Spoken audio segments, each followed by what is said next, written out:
Could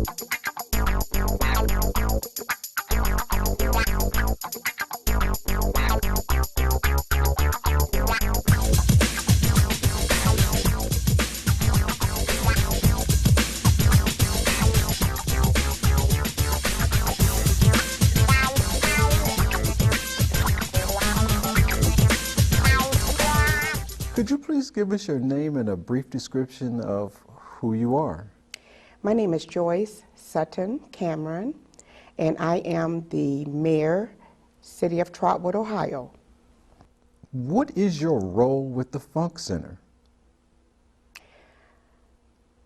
I was approached by the president CEO of the TheFunkCenter, David Webb, and he asked if I would serve as a board member to this big thing that's coming up, the big movement of funk in the Dayton, Ohio area.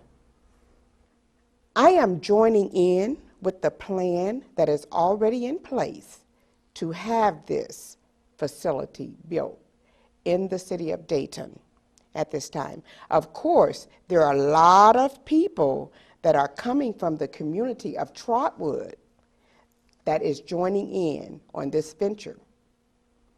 I did not follow the funk movement at that time, but I have 3 older sisters and an older brother that did follow the funk sound back in the day, as I would say.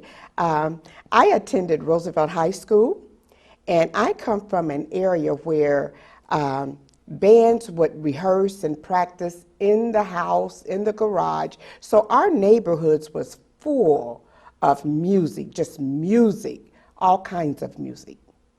On the weekends, my 3 older sisters, they would all get together, and I tell you, they get picked up and they go to all of the places that there was funk music in the city of Dayton. And they wouldn't come back to the wee hours. I was the 5th child in the family, so I didn't get a chance to go with them, but I would always hear the places and the people that they would be going to see. Well, what were some of the groups or some of the individuals that you remember hearing practice with your older brothers and sisters? It was Satch, Robert Ward, Ohio Players, and those type groups. And I also, my uncle owned a skating rink back in the day. And I tell you, that was where we spent most of our time, skating to all of the music in the day. Yep. My plan moving forward with the TheFunkCenter is twofold. I am very instrumental in the community in Montgomery County, and this is one way where we have already started to include the funk music in our block parties, in our barbecue sizzles, and different things that's going on currently in the community. What is your plan to increase awareness about the TheFunkCenter? To push the awareness, number one, it will start with advertising the funk music t-shirt that I have received from the Hall of Fame music piece. And wearing that in the community, you would be surprised at the people that ask, what is that? You know, what is that? You know, what are you wearing that for? And then it offers the time to explain what is really going on in our community regarding the funk music. After all is said and done and people come from miles around to the TheFunkCenter, what kind of experience do you want them to walk away with?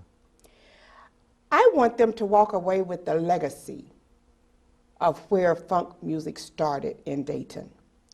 And that is a great piece of a lot of people who are still around in our communities and those who are willing to come back and help us get started with this.